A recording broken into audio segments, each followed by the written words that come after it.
Make a wish, we'll burn it all above the evidence. Slip away, don't want them to know where you've been again.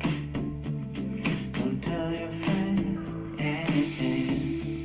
You can't let anyone know what we did. Caught in the clouds, once you leave here on around now. Float from the ground, out of body believing all we found.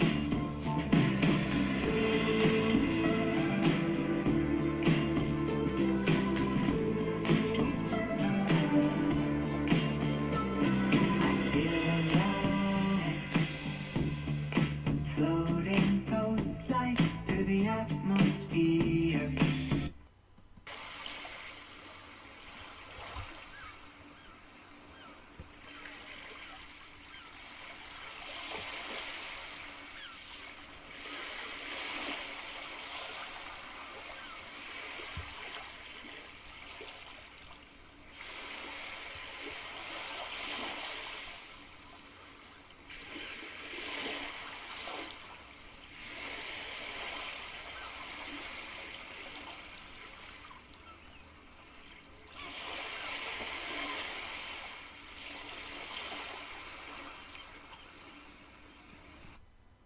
Welcome to our MJA Inc.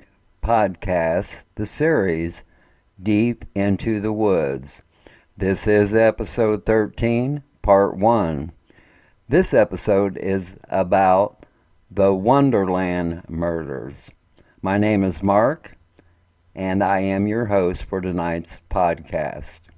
This case is called the Wonderland Murders, also known as the Four on the Floor Murders or the Laurel Canyon Murders. At 8763 Woodland Avenue are four unsolved murders that occurred in Los Angeles on July 1st, 1981. It is assumed that the five people were targeted to be killed in the known drug house of the Wonderland gang, three of whom were present. All three of them, Ron Lannis, Billy DeVeril, and Joy Miller, along with accomplice Barbara Richardson, died from extensive blunt force trauma injuries. It is said to be payback for robbing Eddie Nash. Only Lannis' wife, Susan Lannis, survived the attack, allegedly masterminded by the organized crime figure and nightclub owner Eddie Nash. Nash and his henchman Gregory Dills and porn star John Holmes were at various times arrested, tried, and acquitted for their involvement in the murders. Accounts vary widely as to who and how many actually did the job, but on the morning of June 29, 1981, 3 or 4 men, DeVeril, Lannis, and Lynn, and an accomplice named Tracy McCourt, would let themselves in through an unlocked door, identifying themselves as policemen, and handcuff Nash's 300-pound bodyguard, Gregory Dills. LAPD detectives were on record saying the crime scene was bloodier and more gruesome than that of the Tate and LaBlanca murders. The Laurel Canyon house was leased by 46-year-old Joy Audrey Miller, and living with her was her 42-year-old boyfriend, Billy DeVerel, who had been arrested 13 times. Freelance bounty hunter David Lynn and a friend, Ronald Lannis, who done federal time for drug smuggling. The group made their way by posing as police officers, ripping off other drug dealers, and confiscating their stash. They would then sell the drugs to their own customers. A dangerous way to make a living, that's for sure. A frequent visitor and pad crasher was John Holmes, the falling porn star who made millions hawking his notorious lengthy penis to pornographic movie producers during the sexual revolution of the 1970s. In late 1980, a mutual friend introduced Holmes to Chris Cox, who owned the Odyssey nightclub. In return, Cox introduced Holmes to Eddie Nash, a drug dealer who owned multiple nightclubs, including the Starwood nightclub in West Hollywood. At the same time, Holmes was closely associated with the Wonderland Gang, a group of heroin-addicted and cocaine dealers, so called for the location of their hangout, a row house located on Wonderland Avenue in the wooded Laurel Canyon neighborhood of Los Angeles. Holmes frequently sold drugs for the gang. It was his connection to Holmes that more than likely brought the demise of the den of Wonderland, even though the police had already pegged it as a drug house. The Wonderland Gang Murders. Around 3 a.m. on July 1st, 1981, 2 days after the Nash robbery, a number of identified men entered the townhouse at 8763 Wonderland Avenue and bludgeoned to death Lannis, DeVerel, Miller, and Barbara Richardson, who was just visiting. The weapons were believed to be hammers and metal pipes. Richardson's bloody body was found in the living room beside the couch where she had been sleeping for the night. Miller was found on the bed with DeVerel at the foot of the bed in an upright position, leaning against the TV stand. A hammer was also found on the bed. Ron Lannis was found beaten to death on his bed with his gravely injured wife, Susan, beside him on the floor.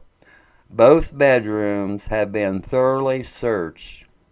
Despite suffering severe brain damage in the attack, Susan ultimately survived and recovered, although she was left with permanent amnesia regarding the night of her attack and had to have part of her skull surgically removed, and she lost part of one finger.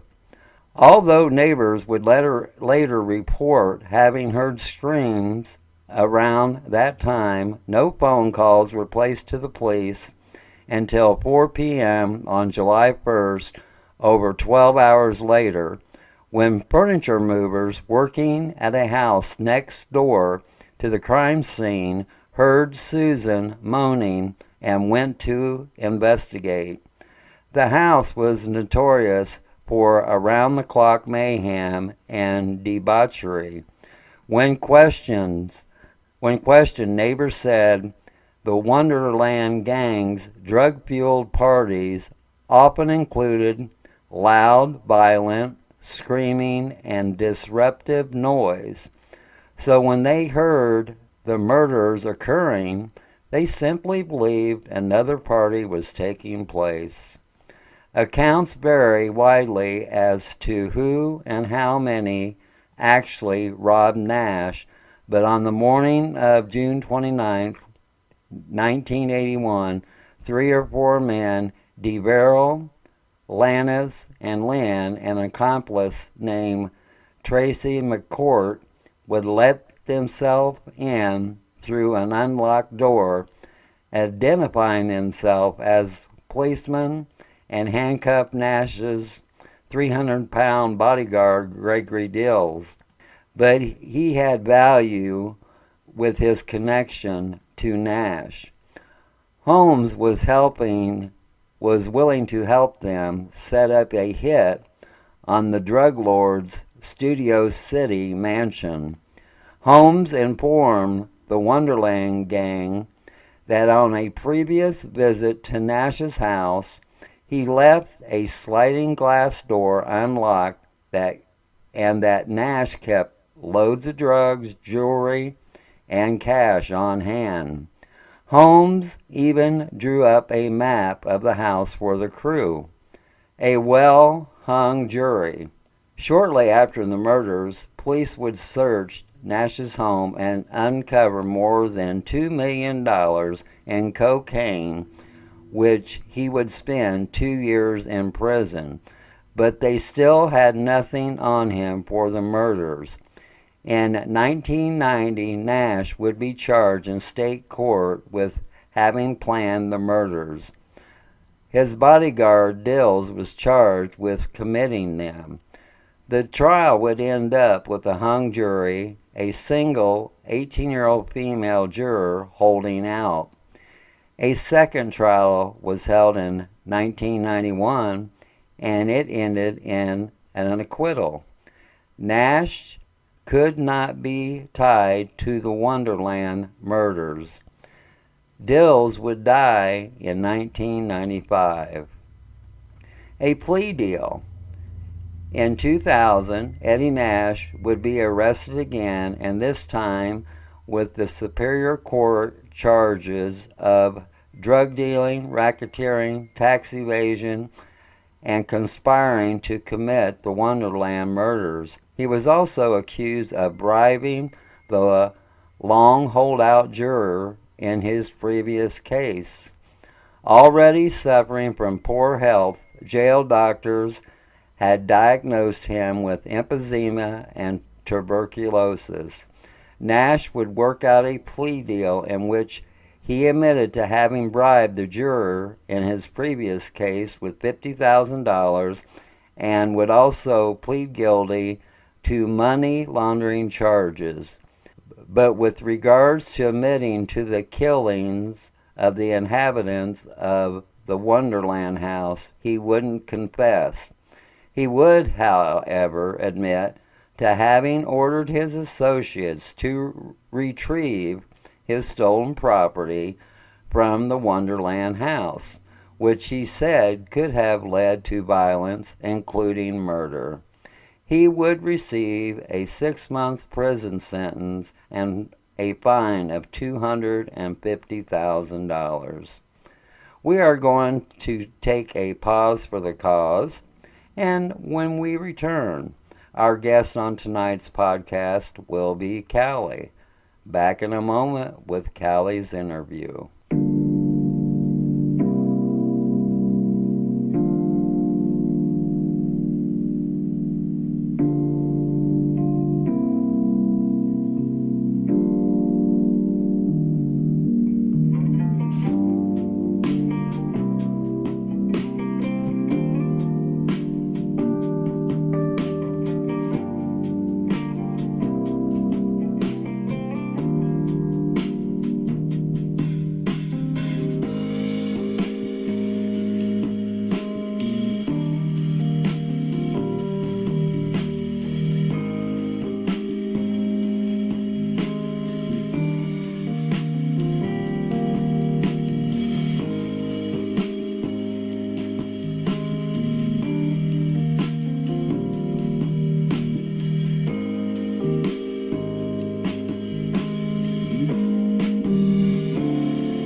Welcome, Miss Cali, to our MJA podcast. This is episode 13, part 1, The Wonderland Murders. How are you tonight?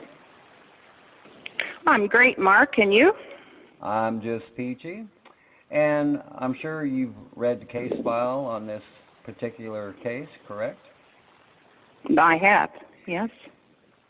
And has this been your experience that killings that are drug-related are very sloppy and bloody like a frenzy? Mm-hmm. I do. I've noticed that, yes. And do you know the types of cases that I'm talking about? Do you know any cases, for instance, to where it was overkill?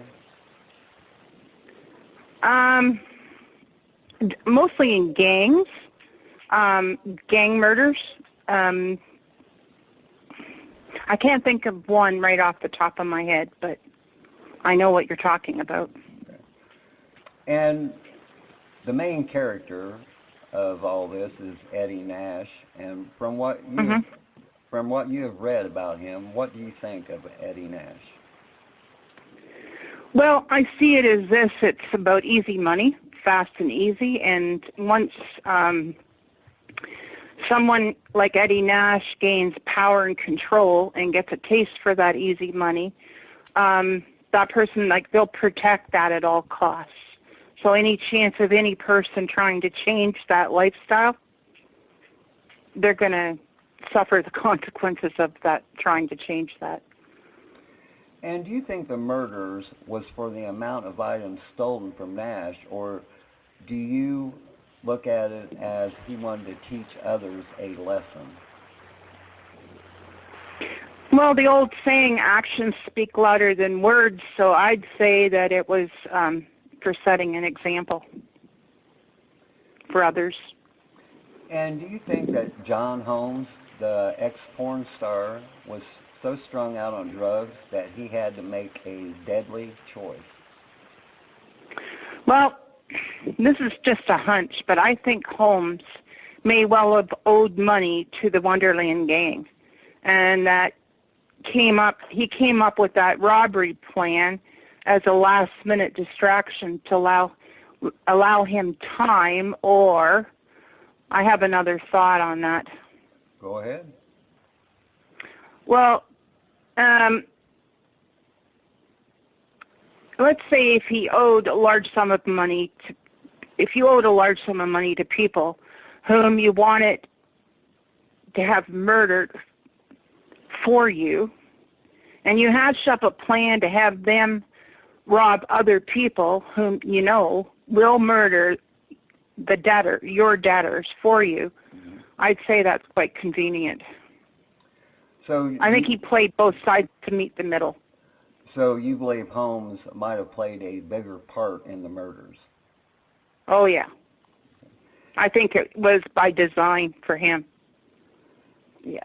And being in the canyon, why do people fail to report screams and gunshots? Well, it could well be that they're not wanting to get involved to protect themselves and their families. Getting involved would mean setting oneself up for harm. As well, they mentioned they heard the sounds and in the immediate neighbors, but that they thought it was just one of the gang's regular parties because that was par for the course for their regular parties. But when you hear the word gang, even all by itself is enough to take you for you to tell that it's not a peace-loving neighborhood. Interactions like you're living near people that aren't exactly friendly. And a lot of people living in the canyon, their excuse has always been about screams and gunshots is 9 times out of 10, it's not reported because sounds carry in the canyon. And that also happened in the Sharon Tate murders. People heard the noises, but like I said, the sound carries in the canyon, so they didn't bother calling 911. And, Well, how would you pinpoint it? You couldn't. yeah, exactly. And do you think the murder scene was an overkill and sloppy? Well, yeah, I do.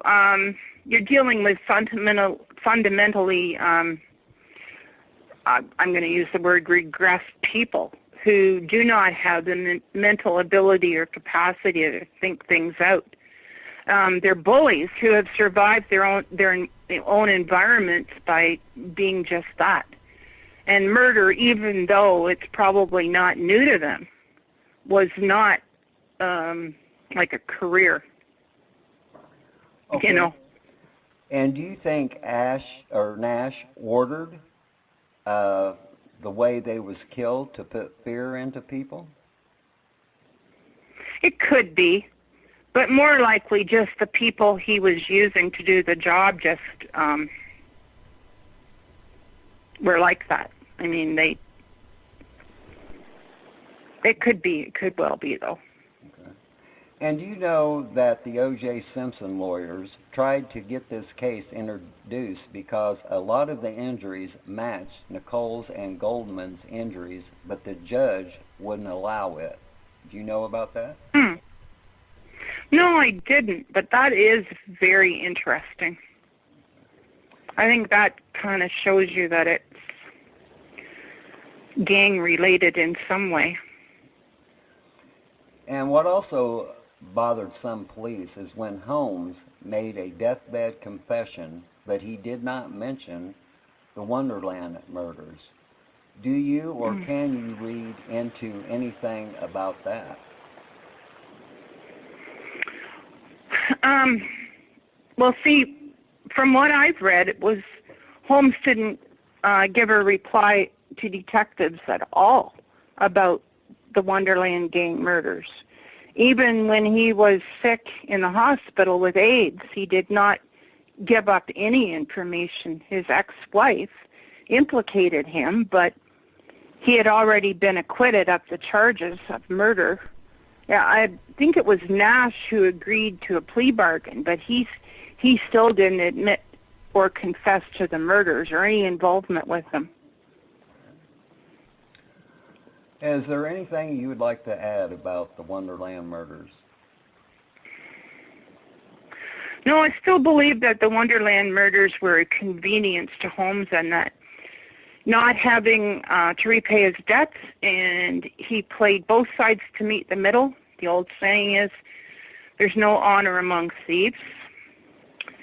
And I think that you will find that Nash pretty well had everything covered with money. Okay, thanks, Kelly, for being on tonight's podcast. We look forward to hearing from you on part 2. I have a quote I would like to read. In the end, we only regret the chances we didn't take. We are going to take a pause for the cause, and when we return, our next guest on tonight's podcast will be Dan. Back in a moment with Dan's interview.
I thought I saw you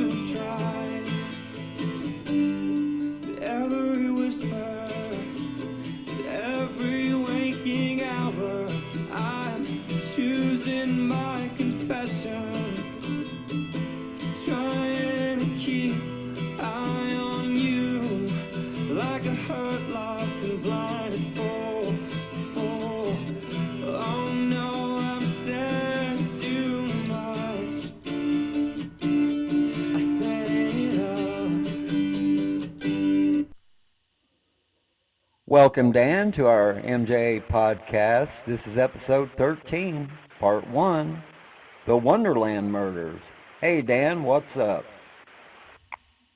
Not much, Mark. How are you? I'm just fine. Is this night treating you well? Yes, sir. Well, it's not quite night here. The sun's still shining, Oh, but really? the day is bright and full of promise. Well, it's just about dark here. Has it been your experience that killings that are drug-related are very sloppy and bloody like a frenzy? No, not all of them. In fact, drug murders are usually cleaner and more organized, depending on who you're dealing with. A lot of gangs go through a lot of time. They'll do things like tie the victims up and shoot them in the head, point blank. They try to be a little bit more organized because they're running a criminal organization, and they don't want to get caught by the police because then that ruins their revenue stream.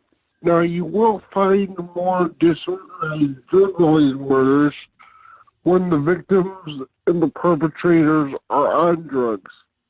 You know how the use of hard drugs can affect your judgment, and especially when you use drugs like cocaine and meth, that could send you into obvious psychotic frenzies where you'll just unleash all kind of violence. Now, a lot of times, violence is used, as you know, by criminal gangs to send a message when they murder. It's not just enough to kill the person. When you're a drug dealer, you're trying to send a message to anybody else that might have the potential idea to rip you off not to do so. And from all you have read about this case, what do you think about the mastermind, Eddie Nash? Honestly, if I were pressed, I'd have to say he's a pretty vicious guy.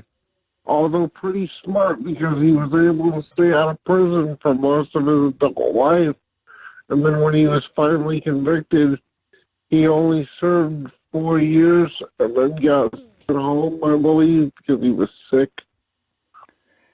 And do you think the murders was for the amount of items stolen from Nash, or do you think it was to teach others a lesson? It was definitely to teach others a lesson. As we both know, there are a million ways to murder somebody. Unfortunately, the victims of the Wonderland murders were beaten to death with pipes. This was completely unnecessary. They didn't need to use such a show of force and aggression. They could have easily tied them up and held them at gunpoint, but the idea of the brutal way they died, I believe, was to send a message to anybody else that had the brilliant idea to rip Nash off, like Holmes and the Wonderland gang did that day. And do you think that John Holmes was so strung out on drugs that he had to make a deadly choice? Well, his back was against the wall. On the one hand, he suggested they rob Nash.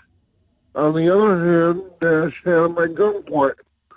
So, whether or not he was on drugs, if you're John Holmes, what decision do you make? You either die or you assist Nash.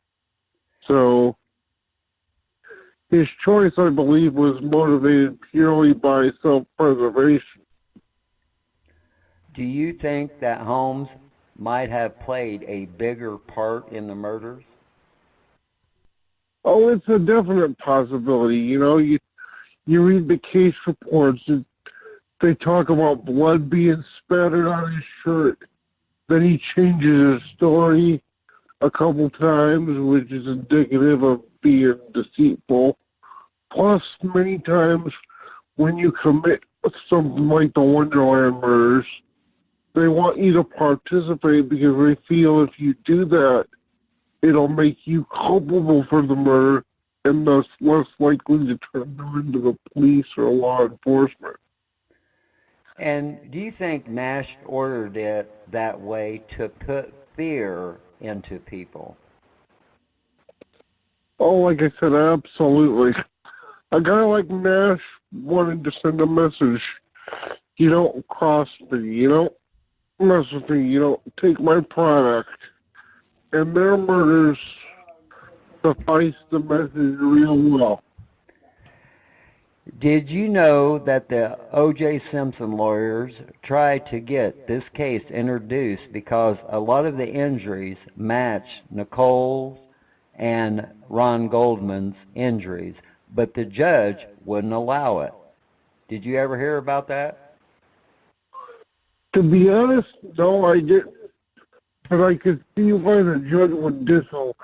In the Wonderland murders, they were beaten to death with pipes. But in the O.J. Simpson case, they were stabbed to death with knives. Nicole Goldman to the point where she was almost decapitated. Yes. One skill is a more personal measure of revenge that you might see in a domestic homicide, whereas I think the Wonderland murders, with the way they were killed, shows that type of more drug-related intent. But that's just my opinion. Is there anything else you would like to add? I thought about it for a long time last night, and I kept mulling it over why they didn't kill John Holmes. But the conclusion I came to on that was that if Nash killed John Holmes, okay, the case would have been much more nationally recognized. There would have been a lot more trouble for Nash. He would have likely went to prison because the murder of a celebrity would have drove the judge and the courts to take the case more seriously, like they did, which allowed him to stay free for much longer. Thanks, Dan, for being on tonight's podcast. We look forward to hearing from you on part 2. I have a quote for our listeners. Respect other people's feelings. It might mean nothing to you, but it could mean everything to them. Roy T. Bennett. Always remember, folks, if you ever get bored with nothing to do, take a walk deep in the woods. You might be surprised what you might find. Thanks to all of our listeners, and thanks to our special guests, Miss Cali and Dan. My name is Mark, and good night from Plattsburgh, New York. Cool in the clouds, can't you leave your arm around? Float from the ground, how the bodies leaving all we found.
Making a sound.